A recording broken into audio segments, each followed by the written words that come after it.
It's right there. Just make it.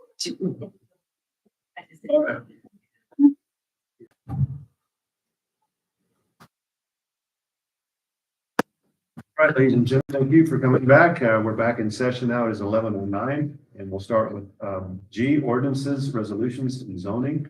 Item number 1, discussion action resolution number 10/2526, authorizing the execution and delivery of a Colonias Infrastructure Project Fund loan or grant agreement between the New Mexico Finance Authority and the City of Truth and Consequences. Assistant City Manager Alvarez. Thank you, Mayor and Commissioners. This pertains to the application and award that we received from Colonias Infrastructure Fund. This is for our wastewater collection system preliminary engineering report. So this is the actual loan and grant agreement process at this time. Again, we received the award of $171,900 in grant. 19,100 of that is a loan portion and 19,100 is a cash match. Excuse me. Once the agreement is fully executed, then we would, it'll come back to you again. So it'll be like the 5th time you'll hear about this, but it'll come back again on a bar so we can actually budget that. And then we'll proceed with the formal services to go out for proposal for engineering services to proceed with this project. Okay. Right. And I do believe we're looking at potentially not having to deal with the loan, maybe paying that off through our bond funds that we have, as well as the match portion. That's good. That's good. Well, the loan's only 1/4%, but still, it'd be nice not to have that hanging over our head. Well, then we have more opportunity to borrow money later. Yeah. It would be a really low payment for 20 years on Yeah, I know. $20,000. It wouldn't be worth the administration, would it? Okay, all right, thank you for that presentation. Do we have any questions, comments? Sorry, of course, I'm gonna have a comment. I think that, we always need to reiterate, like, thank you, Tracy, for doing all this and saying that it's come before us before. People think that these things happen quickly and they really don't. And so they say, well, where's all this stuff happening? Well, here we are. How many months have we working on just this one thing to get the paperwork in order? And I guess people think we just wave a magic wand and the money's here and they're already doing construction. And there's so many steps involved that we should always use every opportunity we can to remind people that this is a long process. This one in particular came to the commission in February, then again in April, then in July, Right. and then you'll see it now, and then you'll see it at the next meeting for the bar. So That's good though, but the importance of this thing, though, it gives us an end-to-end engineering report of our system, and it's going to set us up for other grants Right. and running down the road. the So, PER, the scope for this PER will require it be that the PER be done in a manner that is acceptable both through like our state NMFA, Water Trust Board, Colonias, as well as USDA. So that way we'll have the option to apply for various types of funds, and they are required in order to apply for the grant funds. And going back to the timeline, so after we hire somebody to do this report, then that takes, it doesn't happen in 30 days, so. No, it'll probably take a good 9 to 18 months, depending. So It'll give us a full system. It's going to be a whole hydraulic model. It'll be putting it on the GIS system, similar to our municipal water system. And they're going to be out there in the field. They're going to have to verify lines, and it'll be important a data. long process. And that's for the sewer lines. It's separate from the wastewater treatment plant. It's all the collection that takes it all to the plant. Thank you. thank you. Yeah. Yes, sir. A small comment as well. I see here over 41,000 of sewer are in poor or very poor condition. So because I heard that now here we can do water and wastewater projects together. So is there a possibility, because here Wilson already made plans for water systems that here in the bad areas, when we open up the streets, well, I calculated out here approximately it is per foot, $700 a foot, including engineering, including repaving and everything per foot it comes down to. So would it be then, maybe here we should look into when we do a project, a water project, that we at the same time do also sewer replacement. So that here Some of certain it's gonna costs. depend on where those lines are, right? Yeah, of So our course. water system I mean, is it's in generally case street. where the, But I will tell you, sewer. funding does not overlap like that. If I apply for funds for a wastewater system, it won't do a water line and it won't do the pavement. It will do a pavement cut for where that line is. But that's kind of the situation we ran into with McAdoo Street, right? Yeah. So we tried to formulate that around the MSD plan.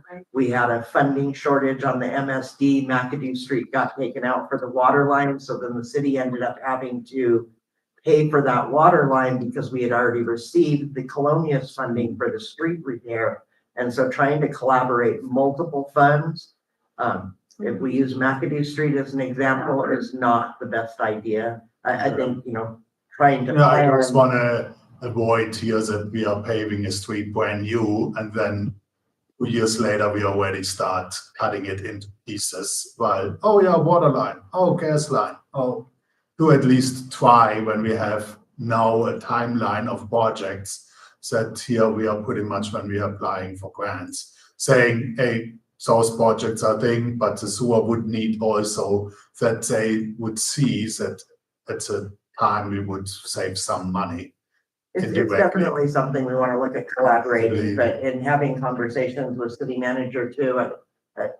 So sometimes our water line or our sewer line are in horrible shape, but the street is in great shape. So maybe doing a pavement cut is the right thing to do and not worry about redoing an entire street, Yeah. putting those funds there when we have streets that are in much worse shape.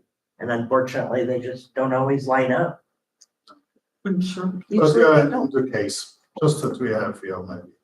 I think that makes sense, Commissioner Hefner, to do that where we can. Exactly. I'm not talking for the entire Right. WISP 1, WISP 2 projects that we are doing it everywhere, so where it's really, hey, it's already open, let's invest Because you have the extra money. Yeah, this report here will allow us to get funding down the road, probably 2 or 3 years down the road. And then by then, hopefully we'll have our money for our water, let's be one for sure, where we can start making those repairs. And and those things are in dire need of repair right away. So we're going to jump into it, I would assume. So I thought the letter from the finance authority dated June 30, the packet was very helpful. I mean, it sets forth really the terms right there in a couple of paragraphs. We're talking about $191,000 funding, we're talking about 10% loan of $19,100, and the $171,900 is the grant amounts. And the loan component's 10 years with basically no interest. So I just, that made me feel good when I was reading this. They actually confirmed this right with the letter. So. all right, any other comments? No, sir. Any comments? Just, my thinking, right, is it's hard to take a time and say, let's do all those at this time, because when the city started having water problems, you guys did a tremendous amount of work to raise money to fix the water problem. And you didn't realize, like, again, all the conditions that come with putting that pot of money together. But I would say when we get to critical water, which is all what we call the steel streets, right? When we get to the beater out there, depending on how fast this report comes together, we might be able to find some grant money that could be in the right time to do that. The likelihood, not very, but it's, that project's probably still a year away from being ready to bid. It's close, but so it could be possible. But the current water projects we have going, trying to put something else with those right now, unless we get there right and we find that the sewer line is in that bad repair, we might be spending some city money to fix things that we say, well, we're here, we better do that. I think that's more the realistic situation. I think we're going to see a lot of that as we manage these projects for the next 18 months. I think we're going to have lots of those opportunities. So anyway, All right. thank you. If there are no further comments, I'll entertain a motion. I'll make a motion to approve resolution number 10 as presented. Second. Okay, Norris? Honorable Ingo Hopner. Aye. Honorable Ralph Eshler. Honorable Mary Jo Fall. Aye. Honorable Destiny Mistral. Aye. So carries unanimous. Item G2, discussion action resolution number 13, 2526, budget adjustment request. Ms. Solgin? Good morning, Mayor, Commissioners, this is the correction from last week. That's the commission meeting bar where we had the error from the electric vehicle infrastructure grant project. The correct amount is $641,341. And in discovery of the discussion following, this is a 100% refundable project, so we're including in the bar portion that will be coming out of the electric department, and then that way that's all in place, and that we'll see at the final documents and signed the DOT. So that's any questions. Okay, any We questions? don't have any questions. Okay. All right, having no discussion, I'll entertain a motion. I'd like to make a motion to approve the bar as presented. Okay. Doris? Honorable Ralph Hessler. Aye. Honorable Destiny Mitchell. Aye. Honorable Mary Jo Fall. Aye. Honorable Ingo Hopner. Motion carries. Item G3, discussion action, accept an application for a local economic development act agreement and approve resolution number 142526, authorizing the city of Truth Consequences to enter into a project participation agreement with Love's Travel Stops and Country Stores. Andrew Whitehead. Mayor, members of the commission, in your packet, you will see the work that we put together over the last certainly month.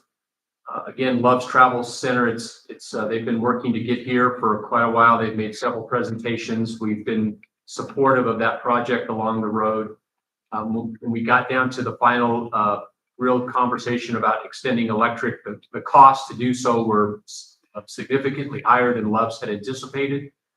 And so they asked us if there were any incentives, rebates, anything at all we could do. So we went to work in close concert with Jay to look at the legalities of what we have on the books. We do have a LIDA ordinance, which does allow us by state statute for us to make investment into enterprises, private businesses based on their opportunity to improve the conditions in the community. So in this case, the LIDA language would have the language in our rebate program has language that says we could offer a 20% rebate to a large user for all their utilities, electric, water, wastewater, sewer, for 18 months, provided that they have 8 full-time jobs or up to 400 hours of annual work. So we use that language to also add to the LIDA agreement or the request that they've made to say, if they will agree to at least have 8 full-time jobs, meet those requirements, we would propose to offer them a benefit through LIDA, through local economic development, and then the same conditions would exist to then grant them the 18 months rebate on the utilities. And so what we've proposed, the electric cost, and I apologize, the presentation that you received on one of the quotes for the utilities did not quite come through on the presentation. So I think I handed everybody one of those. We have an estimate.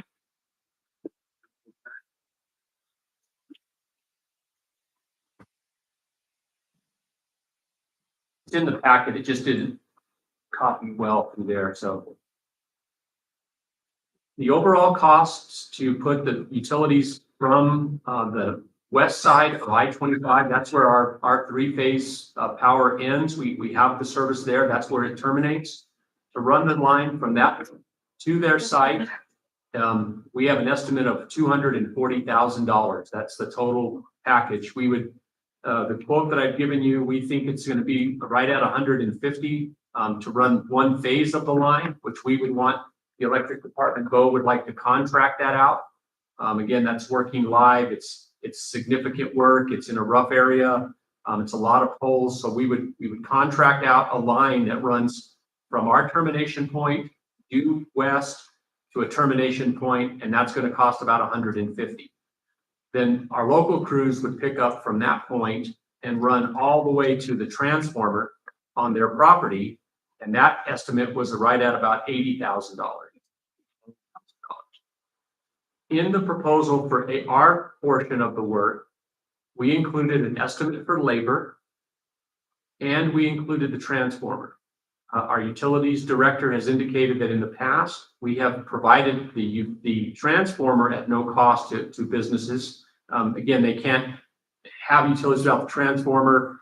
I equated it to buying a cell phone, getting a cell phone for free, and then we're delivering. So we think, again, Love's will be a large user of our electric, and they'll be contributing significantly to the system. So our proposal, using the LEADA grant, would be that we would give them a $13,000 credit for the labor and the equipment portion of our line installation.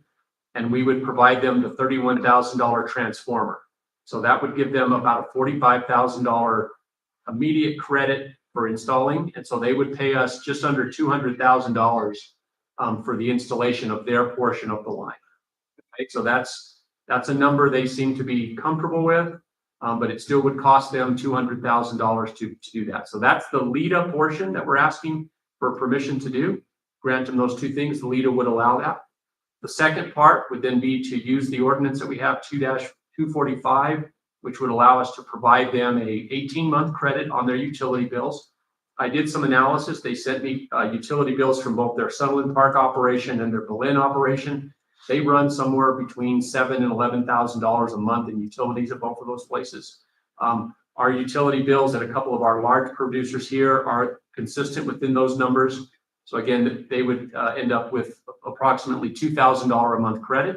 Our proposal here would be that they would actually receive a credit on their bill. So we're not going to try to track it. We're not going to set aside a reserve. The act requires that if they leave within 36 months, they have to repay us. So our agreement would require that we would be made whole for that 20% rebate if they leave. Again, you never know what's going to happen, but this is a large corporation with multiple sites across the United States, and them leaving in 36 months with the amount they're investing doesn't seem reasonable. And then the two final actions, we have impact fees that we charge for every developer, every homeowner that comes in. They pay us an impact fee for every water apparatus that they put inside their home. It's $150 per unit. The Love's has agreed to put a $100,000 water line for us. So our Whiskey One project has a water line extension from the tanks. It's going to move all the way through town, but it starts there. Love's is going to put that line in for us. They have already started working, so that's included in their road development. So they're going to improve the road, and then so that they're not putting in a water and sewer line, they're going to do those items. So that's a $100,000 estimate from our engineers. And so we're proposing waiving the impact fees for them in lieu of the $100,000. Their impact fees would be somewhere between $6,000 and $10,000. We're getting a $100,000 line. It's consistent with that program, right? It can be used to expand capacity. So we would use the impact fee rebate there. And then finally, we would draft an agreement that would allow them to accept any tap fees that we would have off of the sewer line. They're running a sewer line all the way from their plant down to Coper Street. That's a completely undeveloped area. So they're paying for that as well. But then in the future, if the developer decided to put a subdivision in or do some additional work, and then new homes had to hook up to that sewer line, Love's would then get a credit back against the money they spent to put the sewer line in. And that's consistent within the regulation. We have rules that allow that. So the proposal before you today is to grant them those 4 considerations to effectively say that this is what we're willing to invest in them coming here in the opportunity for 8 jobs over 400 hours of work. And I would remind the commission, we did not and have not considered any of the gross receipt tax that this is going to bring into this particular issue. So there's a secondary benefit to us. The utility, our electric revenues will rise, plus our gross receipt tax. And so with that, I'll stand for any questions or any presentations you might have from our attorney. Let me, and I appreciate that, Mr. Whitehead. Let me just maybe add a few things from a legal standpoint. So, as Mr. Whitehead points out, we already have an ordinance called the Local Economic Development Plan Ordinance. And what that ordinance does, and it is set forth in your packet, we adopted by reference the state statute, the Local Economic Development Act.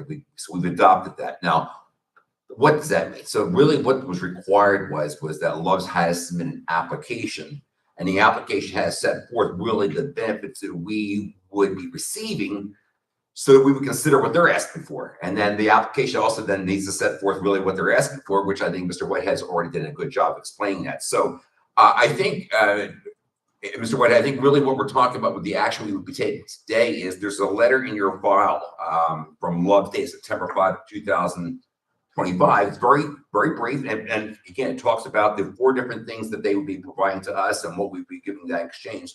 So I think what we'd be doing today is we would be approving the application as set forth in the September 5 letter. Is that your understanding?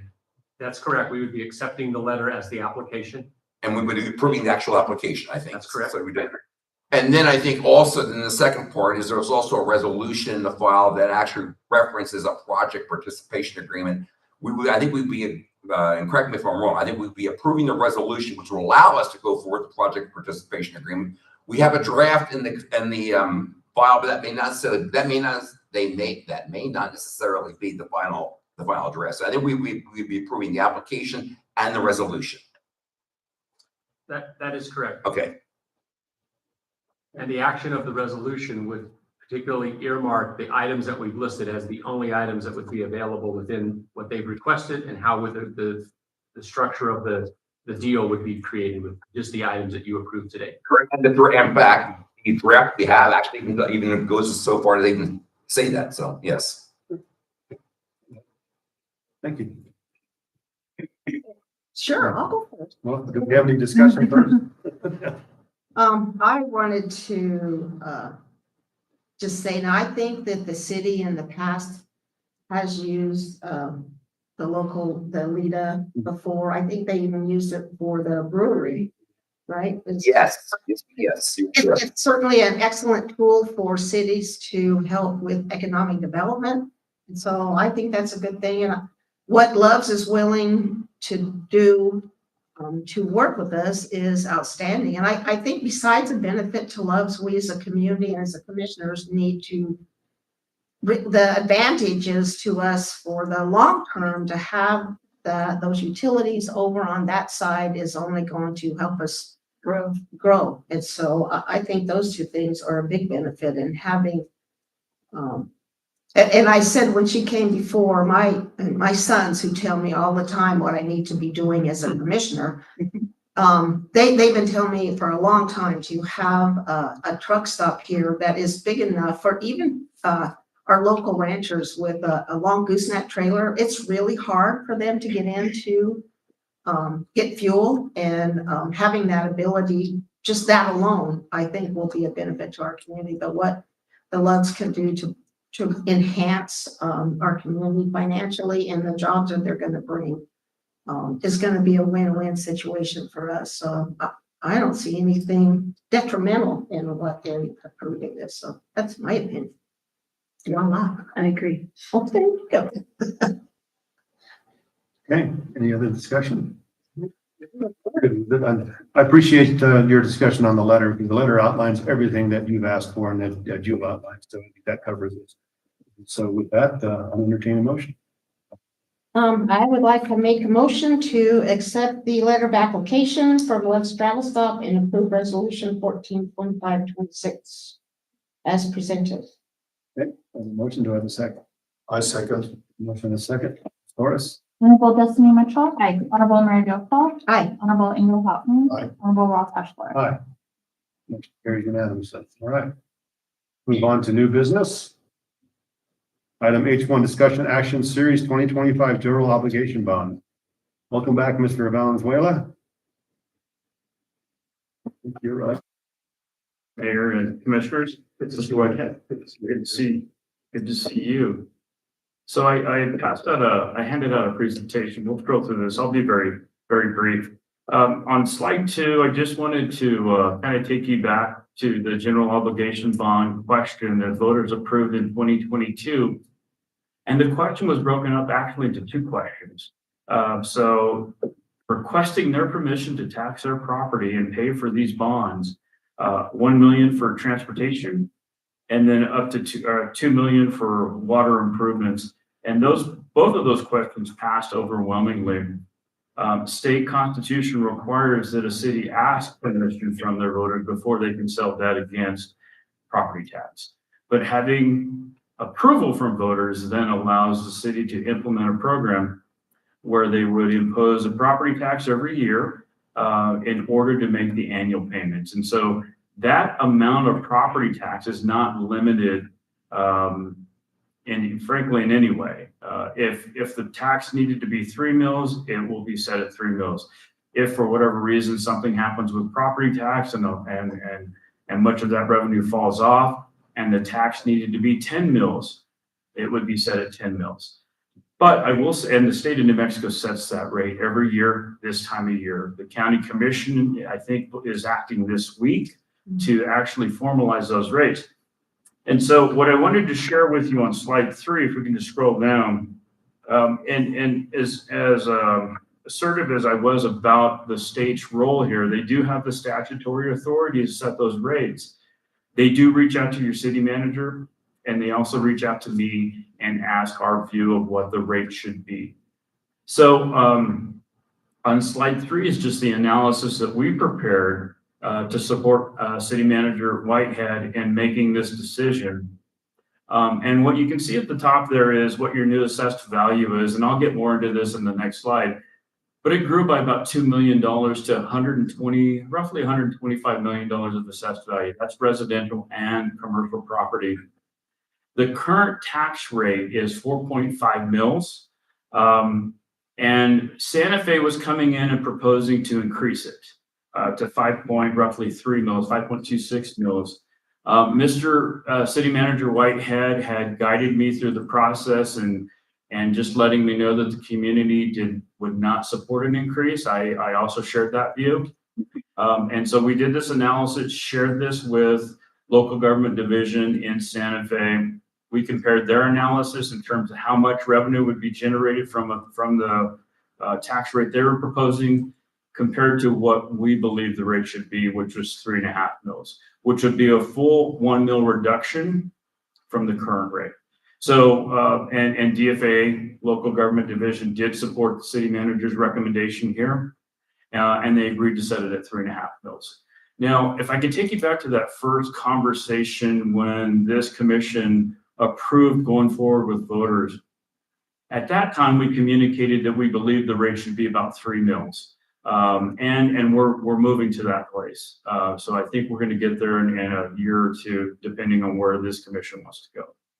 So just wanted to share that with you. Property tax payers will enjoy a 1 mil decrease in their property tax. For a house that's about $100,000, that means they're going to save about $35 per year in that rate. So it's a little bit of a benefit to them. If we can move forward to slide 4, and we'll start talking about what we're going to be asking you to do in a few weeks, which is going to be to start the next bond process.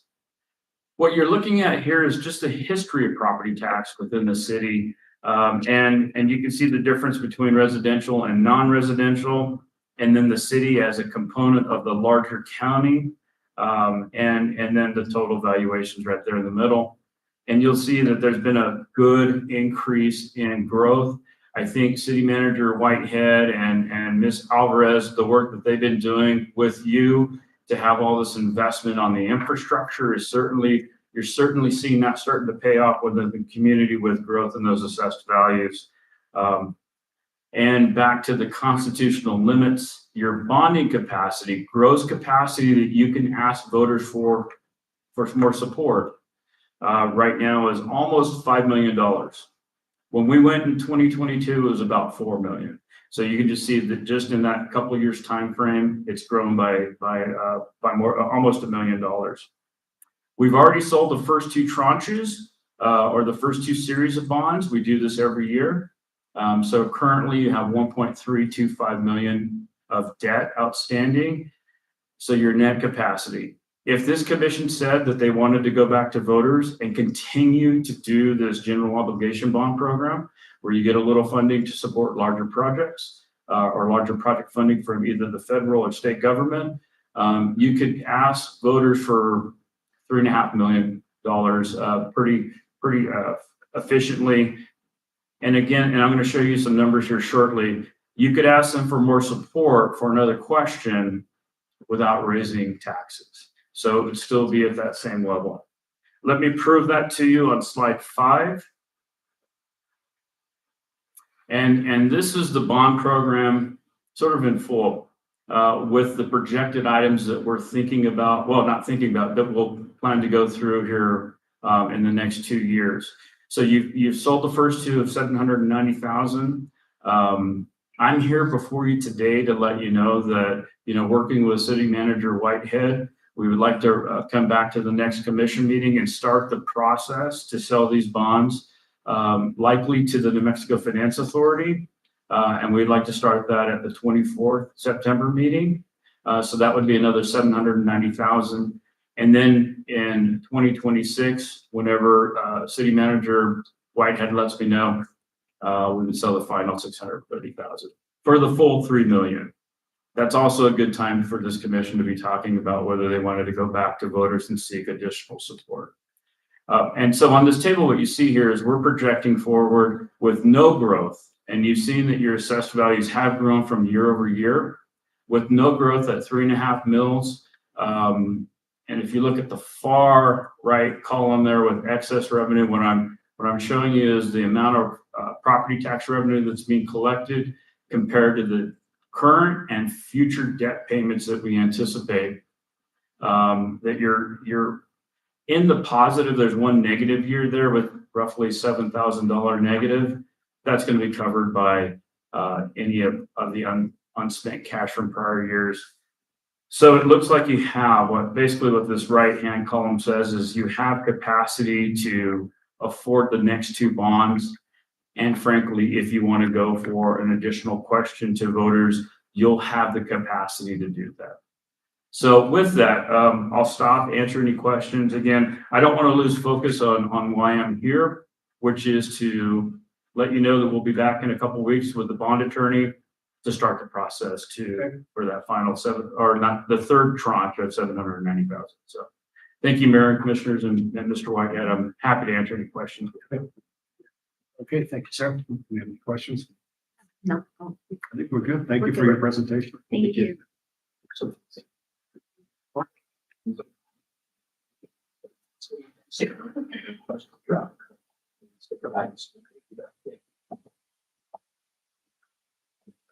Mayor, again, we'll finish the presentation at the next meeting, what we would share, but we're working diligently to outline and have a complete roadmap of every project that we're earmarking general obligation bonds for in those categories: streets, water, and wastewater. So you hear us talk about we'll use general obligation, but we'll also present you a complete outline in both, and myself and the PIO, we're working right now to make sure that we get that so we can have it not only on the city's website, but on the county side as well. So the taxpayers, when they see their bill, they can go see exactly what those bonds are being used for.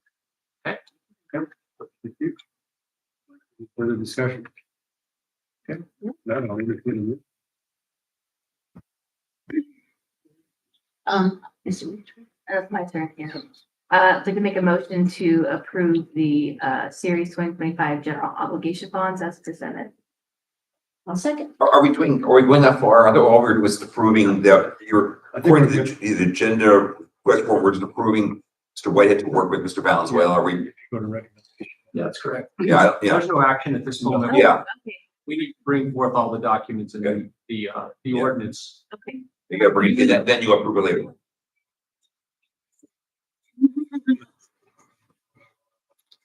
Thank you for the information. Let's move on to item H2, this discussion action. This is the one we changed. I think we're going to change it to accept. Acceptance of electrical distribution tool system asset management plan as presented earlier. Yeah, Mr. Whitehead, do we have any further discussion on this?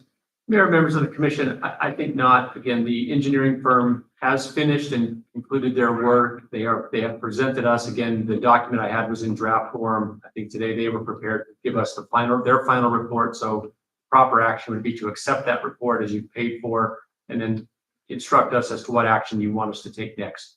And I think a public hearing, public meetings, presentation are in order for that as well. Good. I like it. Yeah, I like that too. I think, yeah, we'll wait for the final plan to be presented to us and then we should distribute it, make it available to the public. And perhaps we can have one meeting down the road to introduce that plan and then we'll do a final approval. We absolutely could. But your acceptance of that today would make it a public document with all the work, right? Yeah. If we come out of draft form, then it would be available. Makes sense.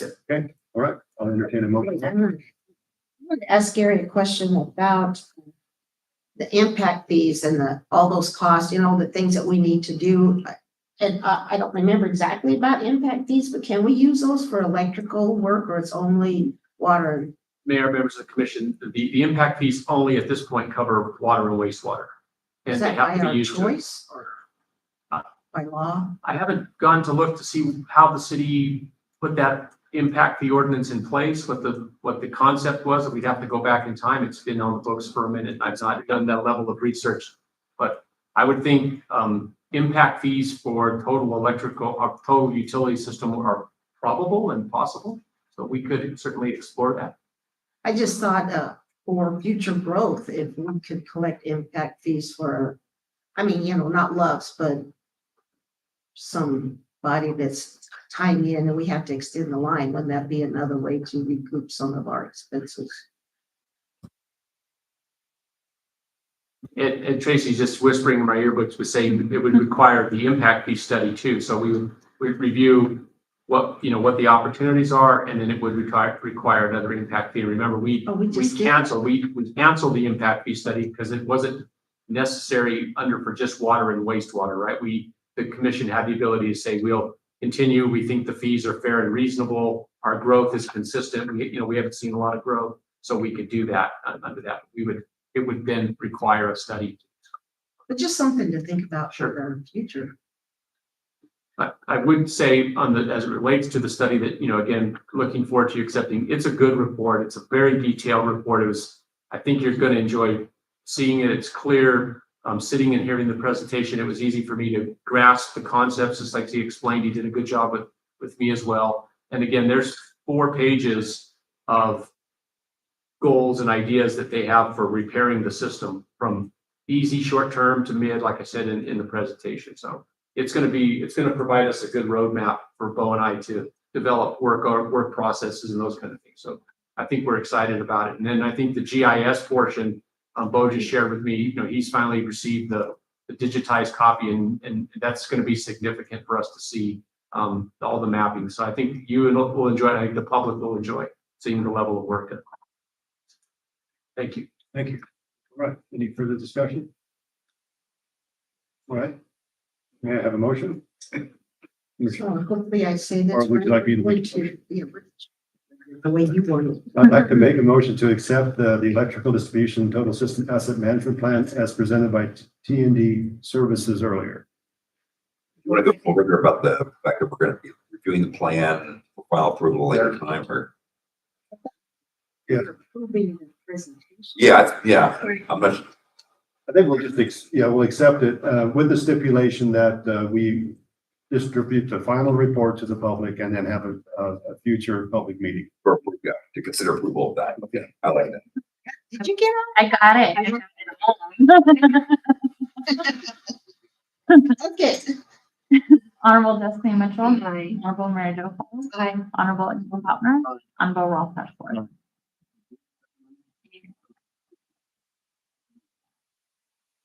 Move to item H3, discussion action, safety corridor implementation. Brenda England, Streets Department. Brendan, not Brenda. Mayor, members of the commission, I'm really pleased and proud to bring, both Buster and Brendan down. Brendan's, we've been working together on this project for more than a month. He's got the presentation, and also I would allow both of them to just kind of go over their streets report as well. So I think you're going to enjoy this presentation today. Well done. Thank you. Hello, Mayor. Hello, Commissioners. The dive in, we've been doing potholes and repairs on various different streets, Second Gold, Murray Street, Silver Street, primarily all the high traffic areas. We've been trying to get those done and kind of keep on top of them.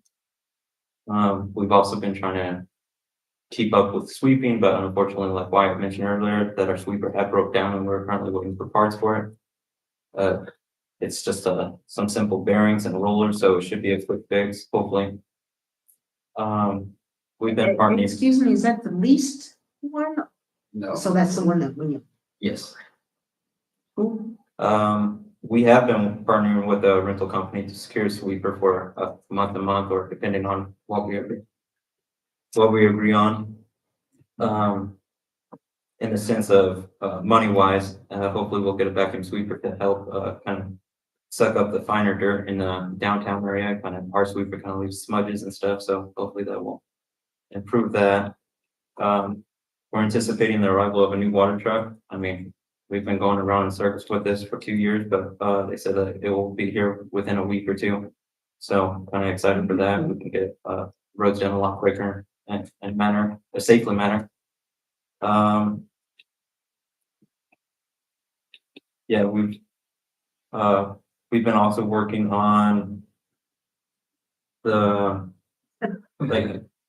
we've also been working on the washouts and things on Turtleback Avenue, also complaints on different various streets for the rain that we had. We've been dedicating about 2 days a week now, so the last 2 weeks, fixing the roads. The Bureau turning on the dam kind of threw a wrench in our plan because we were just going to maintain that section right there and then come back to it, handle the things in the city first and then come back, but now they have to be rerouted completely around again.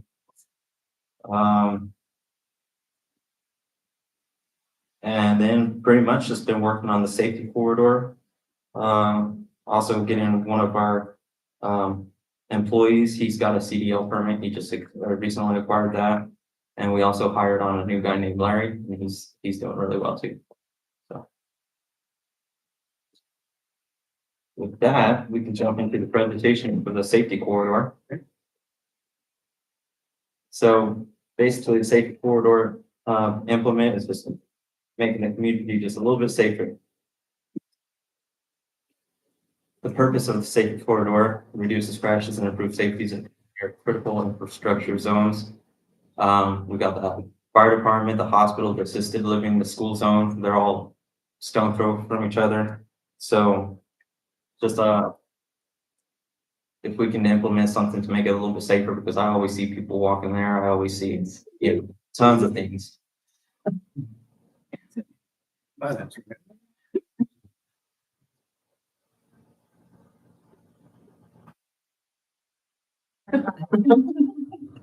And it also is in line with our Vision Zero, our Safe Streets for All project. So hopefully in the near future, if they look at this, we could probably get a grant for it. And you guys also adopted it, that in the last go around. It is prioritized vulnerable road users. We'll get more into that with the pictures of above and whatnot. And then just basically improve driver behavior in known high risk areas. The starting point is going to be 9th and Date Street to Silver Street, and then up the hill to east on 9th to North Silver, and then all the way back to the end of Smith and Date. It's going to be approximately 1.6 miles. So as I was describing, you can see the beginning and the end of the safety corridor.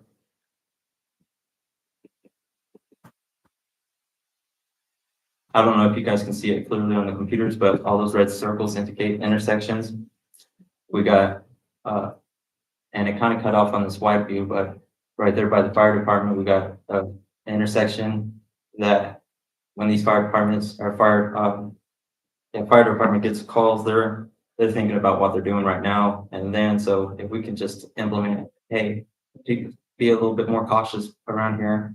Same with the hospital, we have 3 entries and exits, so people are for, matter of fact, people are going to be coming in there and they're not going to be thinking clearly, whether depending on what's going on, they got a hot call, there's things going to go on that you just need to be vigilant about. Yeah, the other intersection that is the most dangerous, I think, is right there off of Ash Street. When you pull up to it, you kind of have to it out there to see beyond the fence line. And there's also that tree and it kind of wise off. I think that one is also a little dangerous. So we'll move forward with this one.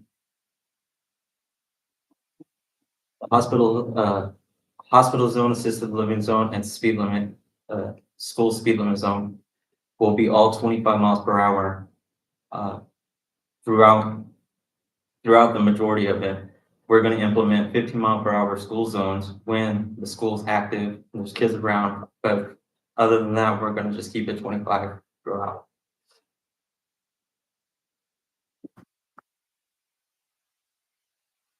The new signage plan, we're going to install speed limit signs, hospital zone ahead warnings, school zone ahead warning, safety corridor begins and end markers, signage compliant with MUTCD standards, high visible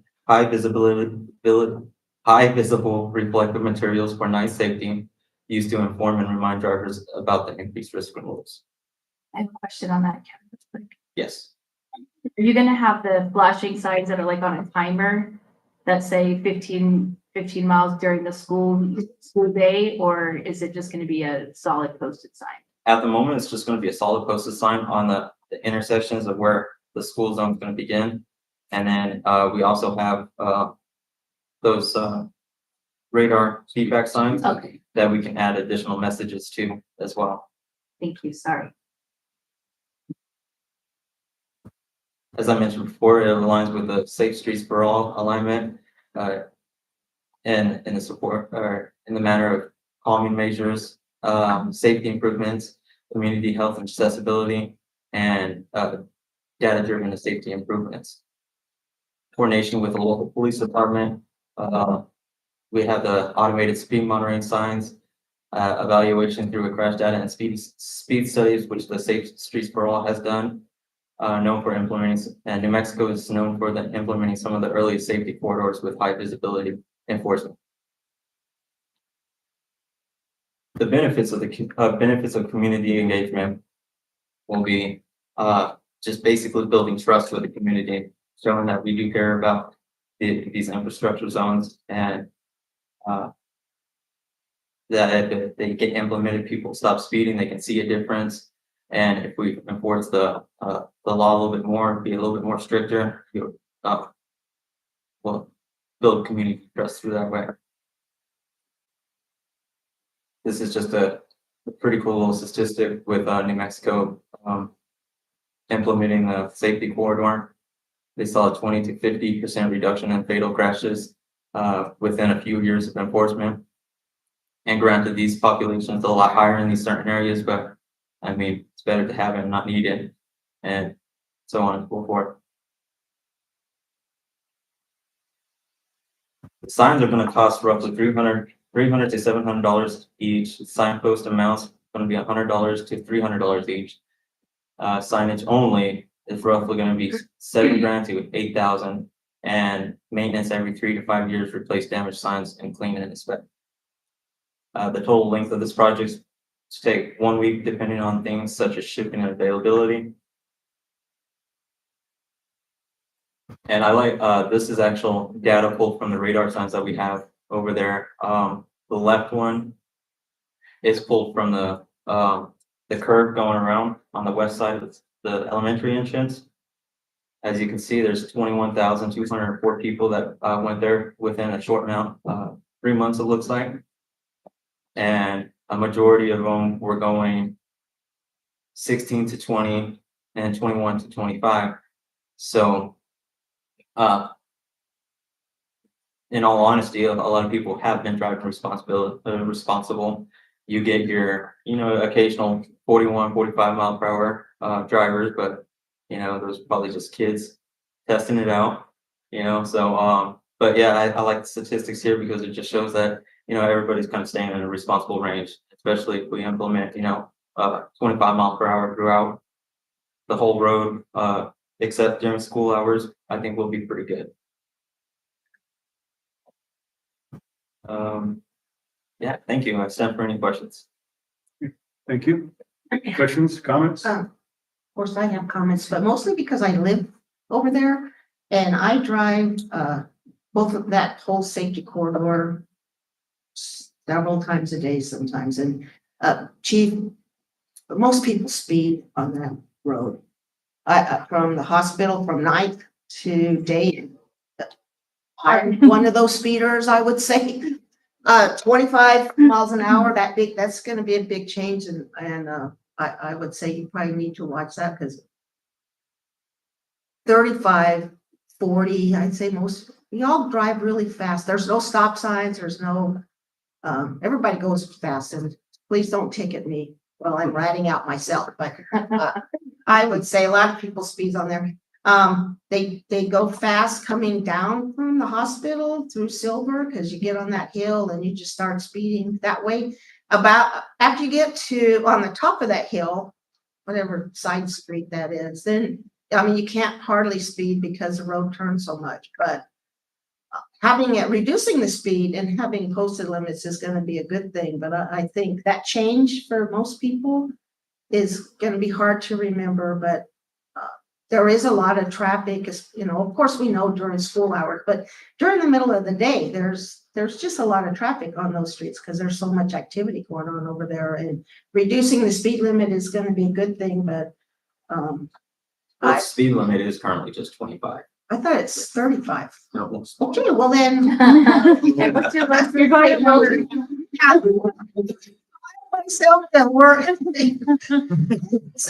People drive 35 or 40 from Ninth to, then they slow down for that little jog, but we're all There used to be a stop sign at the bottom of the hill, and then now there's not. You could just go right right. through. And then coming down the hill, I say from Ninth to Date, and from the top of the hill on Silver until they get to 3rd Street. Yeah, There's lots of people go fast, and not, I know for a while there were law enforcement that would, especially when people are going to and from school, we would have law enforcement there, but it's busy all the time. So I don't know how many signs you're gonna put, but you probably need to put more, because that's a very busy. Now, up, like I said, from after you pass the school and you're going by the hardware store, the road turns a lot, and so that affects how people drive. But I'd say those other two that surprises me that you said only 273. I wonder if that's me 270 times on that road. I thought, actually, I did think it was 35 all these years, and I've lived on that street for 30 years. So I've been speeding for a long time, but I would say I'm not the only one. So well, I'll write it down because it's the truth. I just think that getting people to slow down to 25, if you have more flashing lights, because they don't drive. Well, you did bring up a good point. All the arrows that you see, the blue ones are already the posted speed limits. So those are 25. And the lighter color blue over there by the hospital exit on the east side, that one was actually 15 miles per hour. We're going to do that one to a 25. So people that are pulling out there, they can immediately see that, hey, the speed limit is going to be this and set. The red ones are going to be the new signs that are implemented, so on and so forth, with the orange one up there by the roundabouts and by Bedrocks. And it was good to have those signs up before school started. Does it say 15 miles an hour during school? Or is this just, I think it just says 15. But that's one of the things that we're gonna do. Right, It'll yeah, have so- hours. I think that will help, but especially, people are really good about school zones, but I'd say the rest of the time it's no holds barred.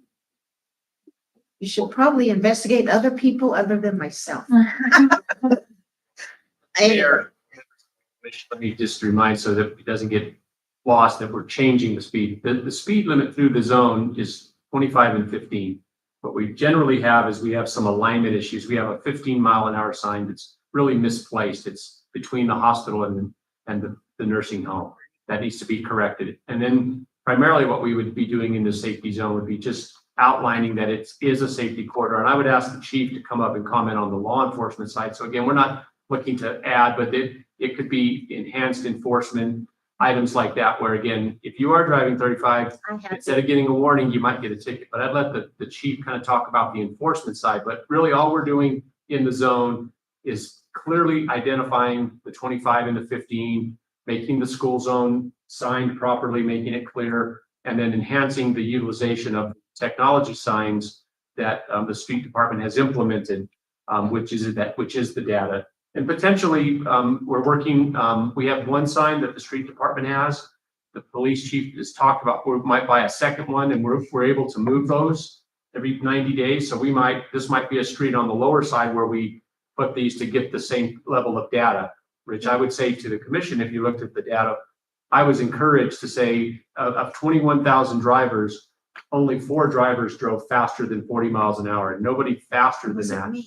But in that particular zone, so those signs seem to have, in my opinion, affected people's habit in those areas to at least drive responsibly. So we're not changing the speed limit in here. We're just putting some signs in different locations and enhancements, and then some things that would make people at least think on that. So, and Mayor, again, I would ask if Buster may have comments, or the police chief would like to comment on the zone itself.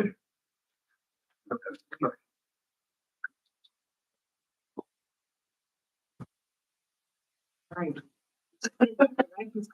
Mayor, Commissioners. Good afternoon. I'm in full support of this. So I did some research. The history behind the safety corridors, generally, they're done on the state side, on state highways. And they're based off of data that they compile, generally reflecting fatalities related to speed or whatever. And so you might see the safety corridors on the interstate, like on I-10, where you have to have your lights on, or whatever the case may be. And those generally are associated with double fines if you're pulled over in that. And so the challenge that we had here in doing some research is that there's nothing that eliminates a city from being proactive within their own community outside of a state highway. And so you can designate, each community has that ability to designate whatever they feel necessary to be that. But in order to get the double fines, it has to meet the state at the state level. And so unless we're going through a municipal court, at which point we have a little bit more leeway as to what our fines would be. And so in this instance here, thank you for informing me that people speed on there. Unfortunately, it's something that happens all throughout the city. I mean, we have small neighborhoods, Palo Verde, for example, that sees influx of speeders at certain times, maybe when they're coming home from lunch, maybe it's some of the high school students. And so the way we try to direct our patrols are based off of data. And luckily, the streets department was able to share their speed radar sign with us. And so we're collecting data currently on that as to when the majority of the traffic is going through there, at what times the speeds are happening, if there are speeders. And so if you look at this, the majority of people, they truly do want to comply. The majority of the population does comply with the speed. You have a few that are out there, and that's just how it is. There's those people that make the choice to do that and go outside the scope of the rules, right? And so what this safety corridor is going to do from our perspective is I'm going to give a directive to my guys to have a zero tolerance in this zone. So that means if you're pulled over for speeding or anything silly, distracted driving, stuff like that, you're going to get a ticket. We're going to go to court. That's the only way to get any kind of accountability in this corridor. I know it's nice as community members, if we ever get pulled over, that you're able to communicate with that officer and talk them into giving you a warning or whatever. It helps us out, but and I think there's a place for that. But in this circumstance, trying to get this and buying on this, it's going to have to be the zero tolerance policy on our side. So with that, I'll stand for any questions you have. Okay. I don't know anything. Gonna have to figure out a different route. A long way around.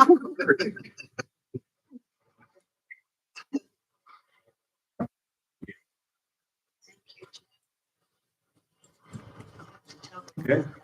We have any further discussion? I have a quick question about the signage. While we are seeing it's here with wayfinding, the signage, how far are we capable to do certain signs in-house? Is it just street signs or are Yeah, you? that's all we can do in-house is just the street sign. Okay. Everything else we have to order out.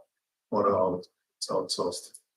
Would it make sense to look into it here to have, I'm not just talking about specialized signs with lights and flashing and everything. So then there are regular speed limit signs and things like that. Here to do it in-house. Would it be more cost efficient, or we could do, let's say, changes quicker? Not something I've looked into. The company we use is out of Albuquerque and they have all that set up that they make them right there. So I could look into it and see what the difference is. Trying to figure ways out that we can do more in-house. Here that we can then on short say, hey, that is set on that street, we need new speed limit signs or different.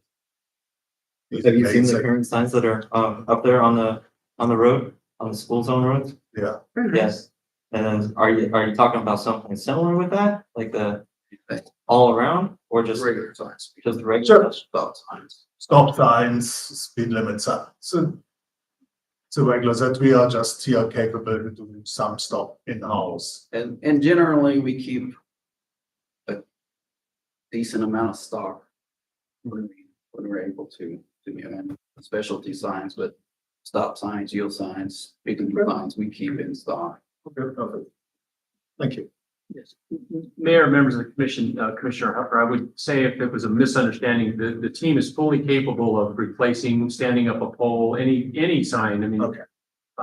And if we were handed wayfinding signs that were gonna go down Austin or something, it would be a project, they would partner with us and we would work with them. So any kind of sign, we are fully capable, but I don't think we want to be capable of making signs or having some kind of a sign making machine. I think the way Buster has it set up to buy from a vendor, it works really well. It's efficient.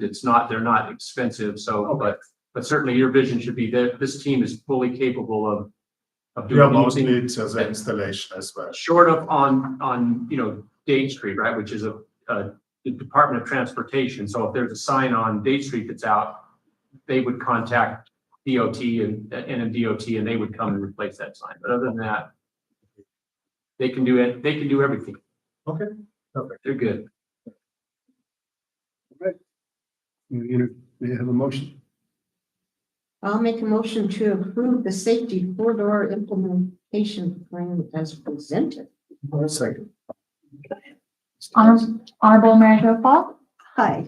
Honorable Ingo Hopner, Aye. Honorable Destiny Mitchell, sorry. Honorable Ross Hudson. Aye. Here, okay, item H4, discussion action approval of the proposed city employee compensation study. Mr. Whitehead, Do this later. let's do it for the last time.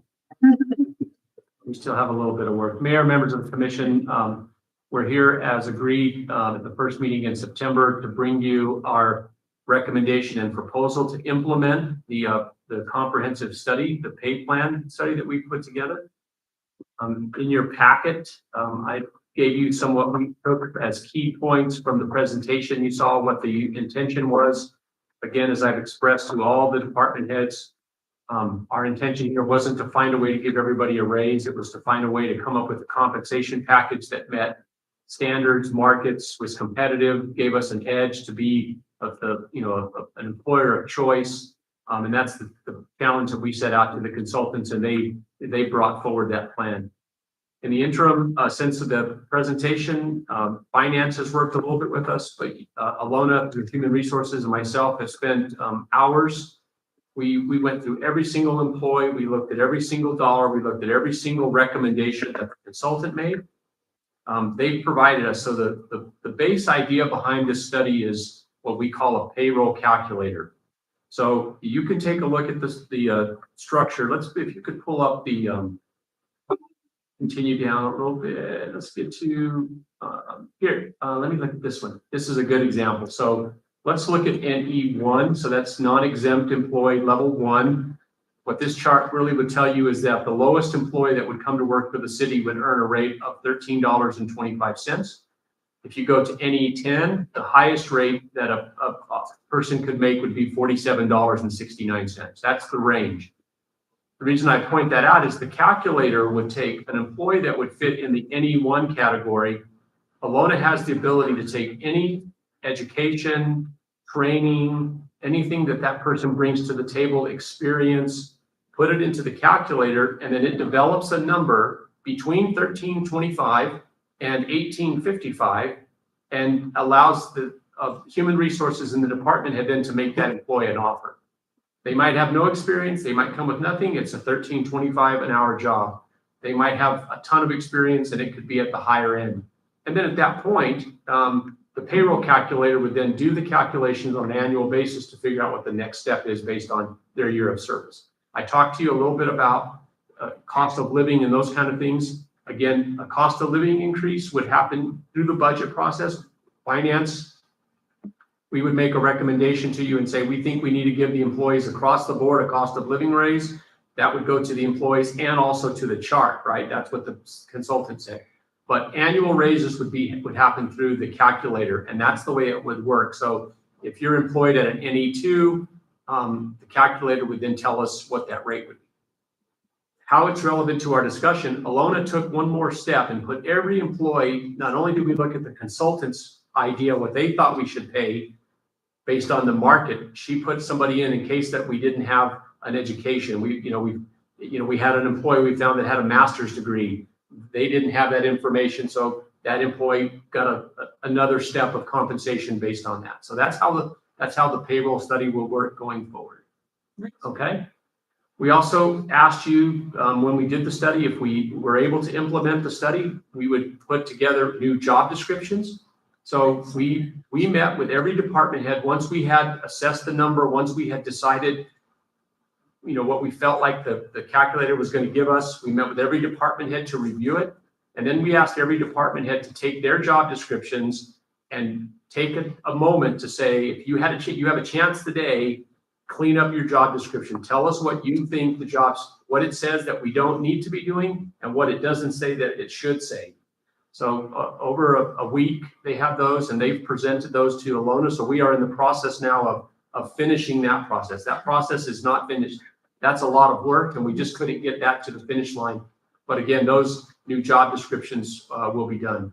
The second piece was an evaluation process. So you'll see that in this, you saw the evaluation process that Alona has developed. So every employee on an annual basis will have to have an evaluation to then get that next step in that process. So the department heads will have some work. And then the third piece that I wanted to add was a continuing education. And so we've developed a 6-hour process, you can see from the presentation, of 6 hours annually that every one of us that will have to take. And those concepts are, this is where your personnel policy is. This is, these are the items that are important. This is what customer service is. They're all things just to remind the employees of what it means to work for the city of Truth and Consequences. So with that, if we can go to the presentation of the study obligation. This sheet here. So what we did was take every one of those employees. We looked at every position that we had. We've added those numbers. Where they had an increase, there were some employees. There will be some employees that will not receive any additional compensation. Their salary range was in market.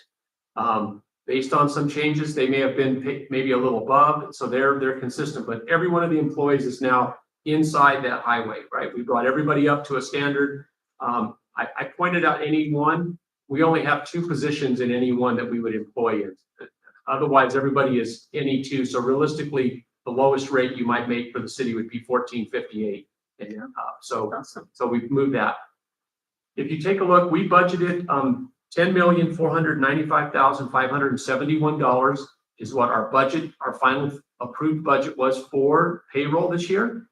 I had encouraged the finance, Jocelyn, we had agreed that we would have Alona put every dollar that she could in payroll, figure out every penny that we needed to add, every raise that would come, make sure that we had enough money put inside payroll so we could see how it would stack up against this presentation.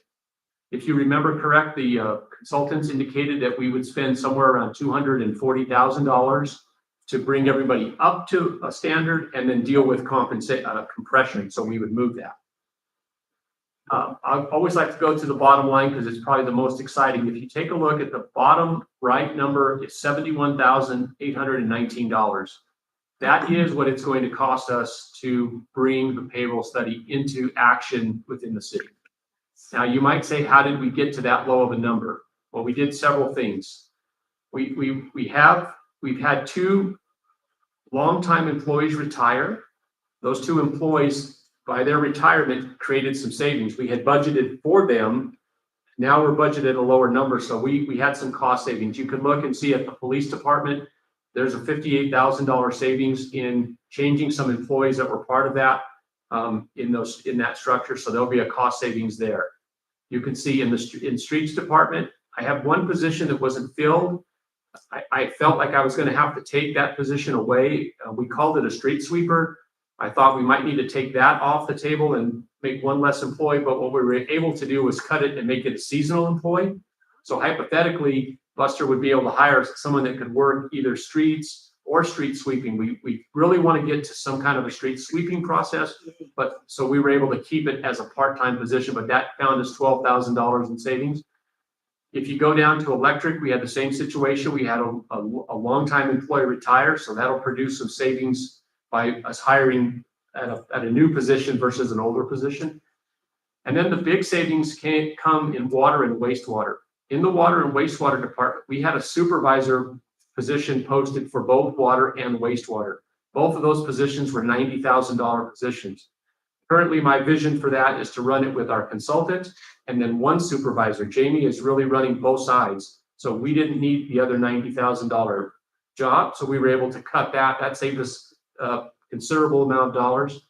And then right now, with Jamie acting as the interim, we have a compliance and technical position open and we're not going to fill. If Jamie can't make her level 3, she's got an obligation by this year and something happens for her, she would go back to the compliance. We have to protect her, right? That's an obligation we have.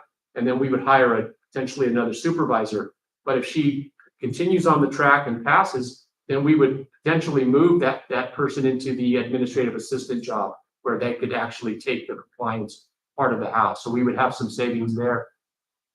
And then finally, we worked through at the golf course and we're able to kind of readjust and we had some savings there at the golf course to get us.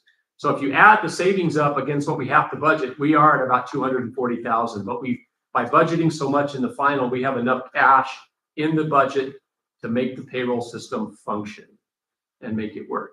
A couple of other items I'll point out for safety to give you some, I did not change the wastewater director, water wastewater. So we still have $110,000 budgeted. So if what we're doing at wastewater doesn't work and we need to go hire our own director, we still have $110,000 that we're not planning on using, but it's budgeted. We have the compliance officer budgeted. We have 7 employees that we are waiting to fill, and we've programmed the full complement of health insurance for those, the full family. A family benefit costs the city $25,000 annually for us to insure a family.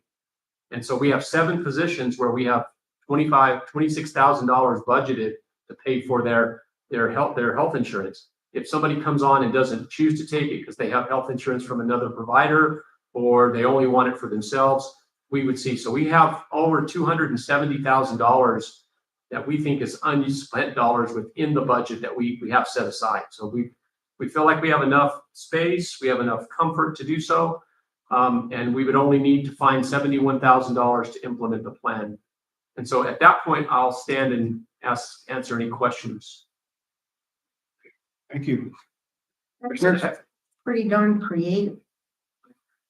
And, Well, I have one more piece of creativity, but I'll tell you. I mean, just this part, just this page to figure out all those details. It was very smart of Alona to put in the budget for every position and always to plan for that because you never know. But having that money already planned for, then when you can realize savings, then that's very smart. So, and creative to find that. So just for that component alone, that's exciting, and it'll be exciting for our staff. Certainly that creativity belongs to the finance team as much as me, because again, we did it together. We made that decision. If we're going to do this in tax day, let's find a way to put as much in so we we understand. So the team deserves that. And then Alona deserves, she's put a lot of effort into really assessing the challenges that I've asked her, right? I dream, I see it creatively, and she's had a smile on her face every time I said, go try this or go try that. And so I really want to publicly thank her, but for us to get here, we feel really confident in these numbers. Sure, it took a lot of time for everybody to sit down and just do all of that, so. Finally, so how would we find the 71? So again, today, what we would ask of you is if you accept our proposal and the plan, this would be implemented. What we would do then is meet Alona, and each department head would meet individually with their employees to show them how they moved or where they've changed within the compensation highway, what that'll be. It's not a negotiation. I accept, as I said to every department head, I accept it. It's not enough. I'm sure we will get people that will say, that's not what I expected. It's not enough. But we've done good work. This is a market study. It took in a lot of consideration, but Alona and the department heads will meet. If you can scroll down, the next document, this particular page would show you how the payroll calculator would assess the annual increase. So take the top one of a parts worker. If they were a new hire at 1603, they did the annual, they were here for a year, their step, the calculator would move them to 1643. That's how the calculator would work with one more year experience. And you can see, so that's going to lead us into what how those increases will go. You can go down then. These two pages are connected. We broke everything down so it'd be linear, so you could see the animal control, every department. And then the consultant had things a little bit broken pieces, but we put everything connected. And I think if you'll go to I think it's the police department, is that correct? Or even the utility department. Where's the electric department? Sorry, I can't see it on.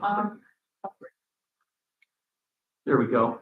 So you can take a look at an apprentice lineman would start at NE4, and then they just, as they increase their skill, they just move right along each step. So it's not a guess, right? We're not going to say, well, let's put you in this category. Bo would be able to say, welcome aboard. We'd love to have you. You're going to start at this pay raise. And if you go all the way to be the lineman crew chief, here's the structure which you can. And we connected every single thing along those lines, horizontally, if you will. And then vertically we went and found, so if you look down NE4, you'll see administrative assistant for everyone's department is in the same category. So whether you work in the electric department, wherever you work, if you're an administrative assistant, you're going to be compensated the same unless you have different skills, different time, and you bring something to the table. So again, somebody with a master's degree in public administration working as an admin assistant might make more than somebody that just started that has no experience, but they're going to be in the same category. They're going to be within the same structure. So we worked really hard to create good alignment across all the sections.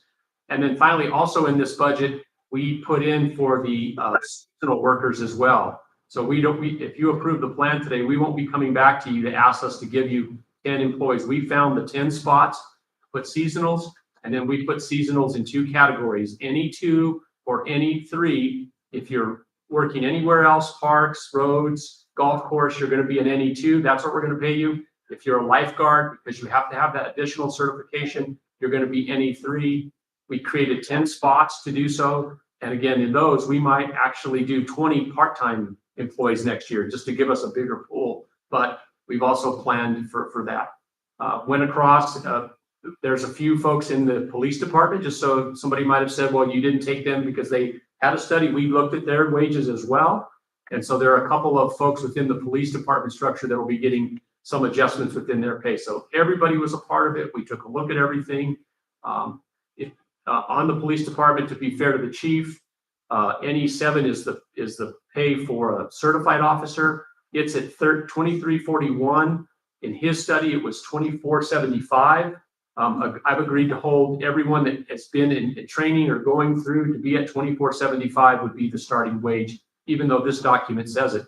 a little bit different. But then again, if they use the calculator, if he brought in a new officer that had 5 years experience, it would be higher than the 23. He would get to give them that 5 years credit for that as well. So, and then finally go down to the, I want to get to the, so here's the annual continuing education program that Alona has put together. So you can read through that to see what we would require that they take on an annual basis if you'll continue down. Here's your evaluation sheet that every employee will have to have in order to get that annual increase. You'll continue. It's great to see that. You'll continue. Continue.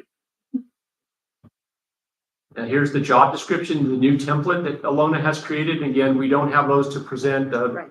The commission does not generally review or approve the job descriptions, but they'll all be the same. They'll all be the same format, and then they'll have the input from every department head to make sure they're consistent with how they wanted the department to look, and then continue. And then the final piece that'll go ahead and go down to the last document right here, this one. So when we present to every employee, they will get a statement that will tell them again what the compensation did, what we're going to do. If you'll go down one more sheet, please. It's called a total compensation summary. And so we will not be meeting with an employee and saying, congratulations, you're going from $14.50 to $16. We're going to show them exactly what we invest in those employees. Here's your hourly wage. Here's what medical we pay for you. Here's the dental. Here's all the vision. Here's your 10 paid days off.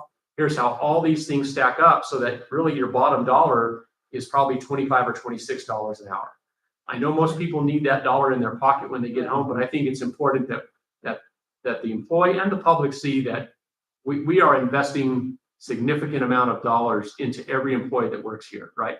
$25,000 if a family of 4 gets insured that we have to pay. So you could make $13.50 an hour and insure your 4 members of your family, and you're making almost $50,000, $40,000, right, on that, just with the benefits.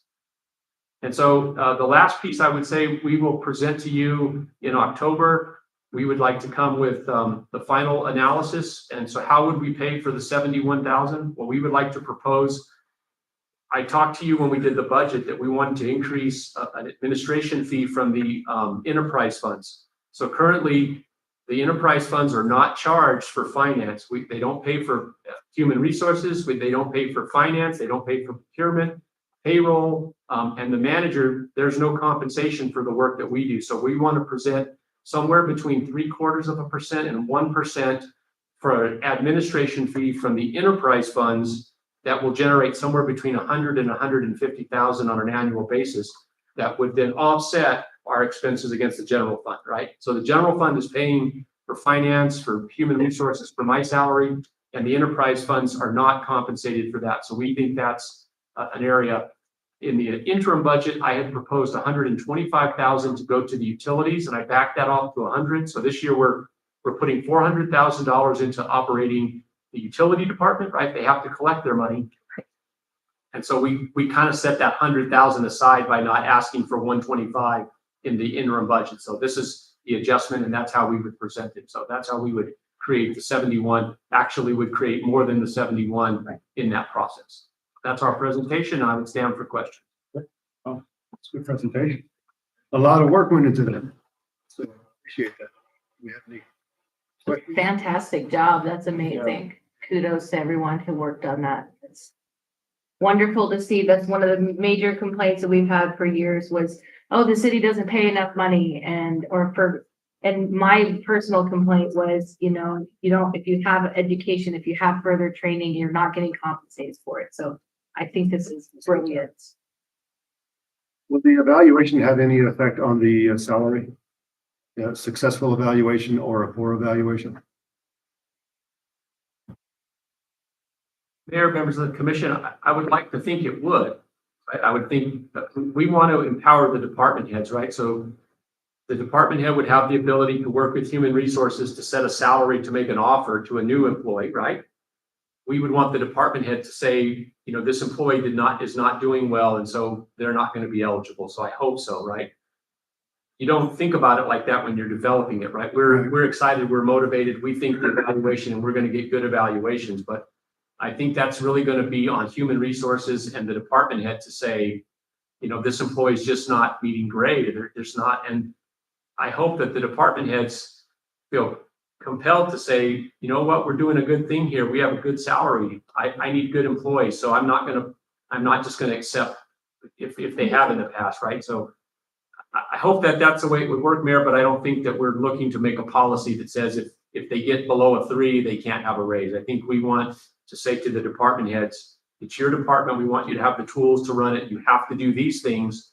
And if it's all in order, let's move forward. If it's not, it's up to you to drive that.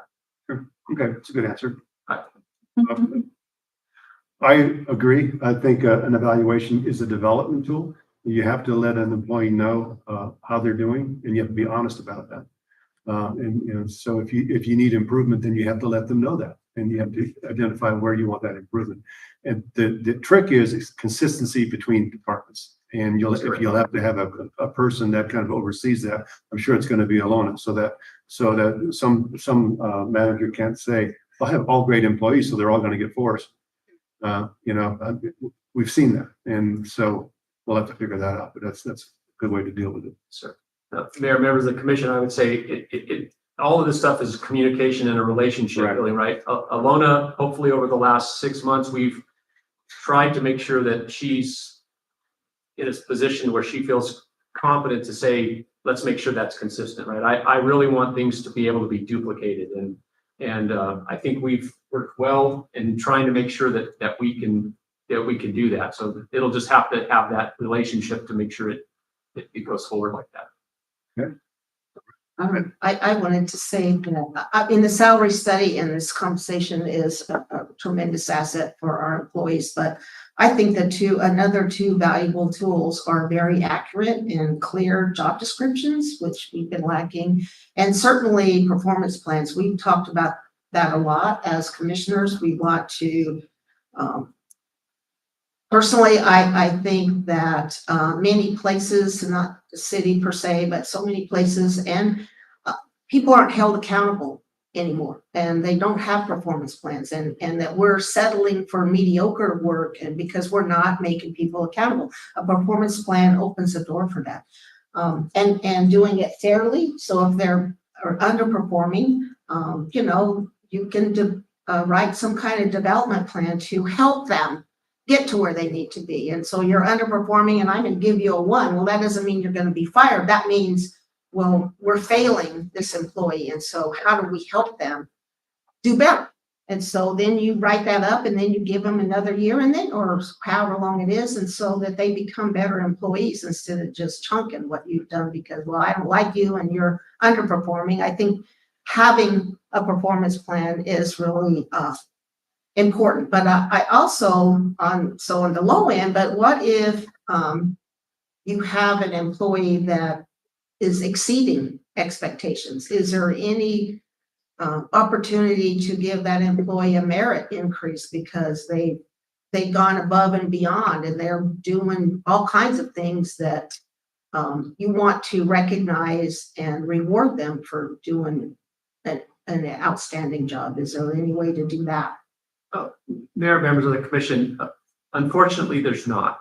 And I've tried to hold true to say to the staff, I'm going to stay inside the recommendation of the consultant. I didn't want to break apart and make it look like, so the compensation calculator is the tool that we're going to use. And so if they do those extra things and they get training, or they get certain certifications, or they go back to college, or they do any of those things, that information can be put into the calculator, and it would give human resource, it would give Alona and the department head another number that they could agree with. And we can adjust that number, but they can't just say, hey, add another year because I think they're really great. It's just not part of the city. We're just not going to do that. Putting them in a category, putting them in a line, the calculator is going to give human resources the next number, and it's going to be based on them, passing something. And likewise, on that same point, they're not, if your job description says you have to have a CDL, we'll pay for the CDL training because you have to have it, but that doesn't equal a raise. The job requires you have a CDL, right? So you're not going to get a bump because you have it. It's part of the job. You could lose your job because you didn't want to go get it or you didn't have it. but we're not gonna, so we found areas like that where we're not gonna give a, oh, well, they got that CDL, let's go ahead and give them a little raise because they're gonna quit. It's not, it's within the it's what the job description, and we've got to stay, we have to stay consistent with that. Right, Or it Make it begins to fair. crumble around us, right? yeah, it has to be fair. Yeah. Well, is there a way that you think, and not necessarily then a merit raise, if you have outstanding employees, is a process, can we develop a process to recognize that in some way? Like paid vacation, couple of those, very small. I think eventually we could do something like an award program. Yes. And give special recognition to certain employees that done certain things. Yeah, not years of service so much, but they came up with this way to save us thousands of dollars maybe, or they did something outstanding. It's always good to recognize them. It's bad we can't do it financially, but, I think you're opening up a can of worms if you do that. well, yeah, because then, well, you didn't give that to me, so yeah, you're right. So it's a great, this is exciting for everybody. All right, any other discussion? Good, All right, good, let's have a motion. it's your I would like to make a motion to approve the proposed city employee compensation study as presented. I second that. All right, good motion. The second, Ms. Torres. Honorable Ralph Hessler. Aye. Honorable Mary Jo Falk. Aye. Honorable Destiny Mitchell. Aye. Honorable Ingo Hopper. The motion carries unanimously. It is now 12:40 and we have exhausted our agenda and this meeting is adjourned. I am 40 minutes, no, I'm already